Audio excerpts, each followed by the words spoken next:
मध्यानाच्या काळामध्येच महायुतीतले आमचे सर्वांचे नेते आदरणीय अजितदादा यांचं अपघाती निधन झालं आणि आम्हा सर्व महायुतीच्या सर्व कार्यकर्त्यांना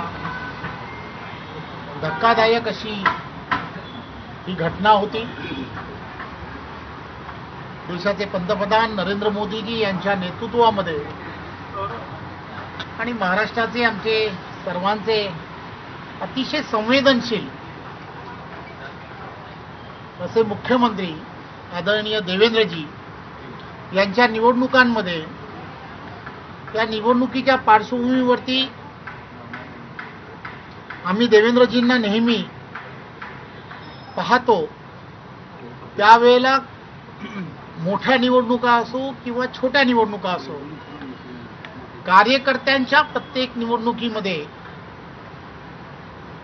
कार्यकर्ता आणि पार्टीची विचारधारा जिंकली पाहिजे म्हणून देवेंद्रजी रात्रीचा दिवस करतात।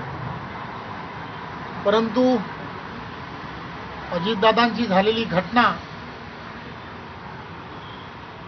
आणि या सगळ्या घटनेच्या नंतर त्यांनी आम्हा पार्टीच्या सर्व कार्यकर्त्यांना पदाधिकाऱ्यांना त्या निवडणुकांमध्ये आपण सर्वांनी मोठ्या प्रचार सभा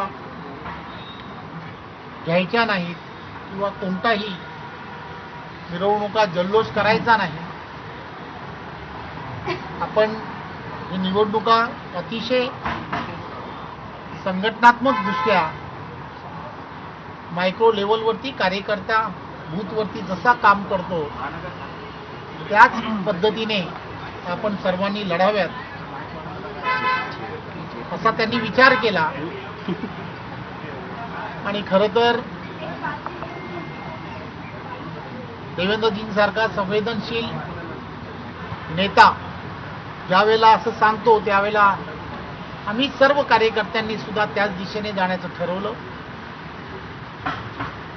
आजचा हा निकाल हा खरं तर देशाचे पंतप्रधान नरेंद्र मोदीजी यांनी 11 वर्षामध्ये प्रत्येक क्षेत्रामध्ये, मग कष्टकरी असेल किंवा शेतकरी असेल, शहरी भाग असेल किंवा ग्रामीण भाग असेल, या 11 वर्षामध्ये प्रत्येकासाठी ज्या पद्धतीने त्यांच्या जीवनामध्ये आनंद निर्माण झाला पाहिजे यासाठी अनेक योजना केल्या आणि त्यामुळेच देवेंद्रजींच्या नेतृत्वामध्ये